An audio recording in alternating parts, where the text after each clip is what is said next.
All right, this next question is an unpaired evidence question. So we do have some line references. And my first thought would be to use the chronology rule to figure out what the best line reference is going to be.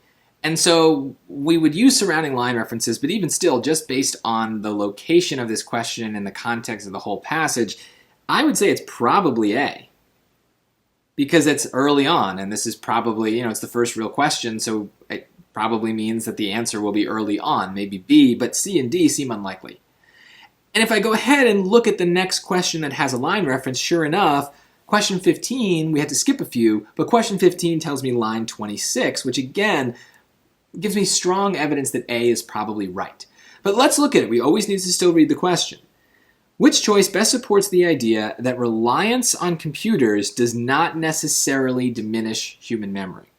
So let's go to 3 through 6. Here to here. But Harvard professor of psychology Daniel Wegner's recent research proves that websites and the internet are changing much more than technology itself. Well, it doesn't talk about memory. And it's supposed to talk about human reliance or reliance on computers does not necessarily diminish human memory.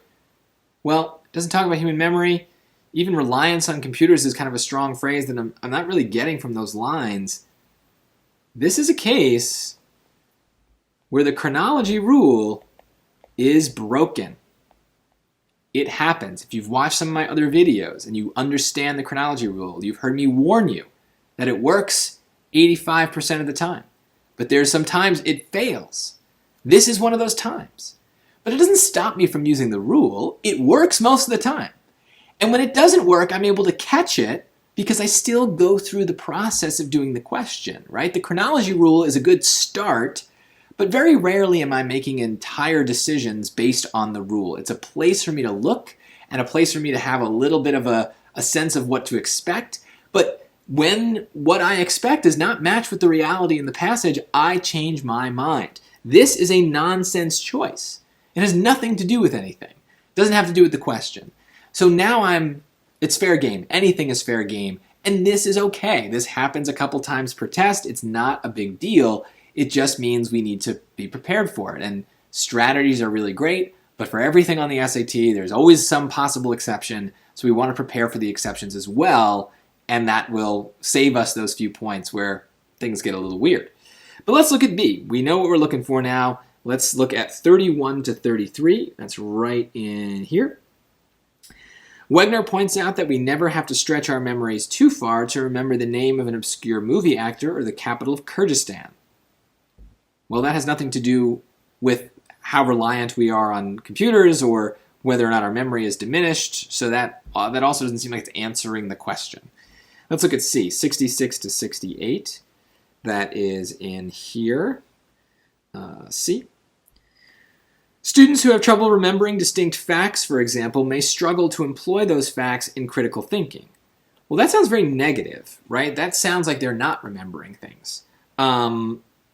So I don't really think that that's as wishy-washy as we want from this question, right? This question is that it doesn't necessarily diminish memory. This seems to be saying that it does. But it's related enough that I might not completely get rid of it. I would say maybe if D is terrible, then C might be the answer because it's just related. Let's look at D. 72 to 75, that is right here. And even though we may not be taxing our memories to recall distinct facts, we are still using them to consider where the facts are located and how to access them. Okay, so we may not be taxing our memories to recall distinct facts because the computers remember them. But we are still using our memories to consider where the facts are located and how to access them.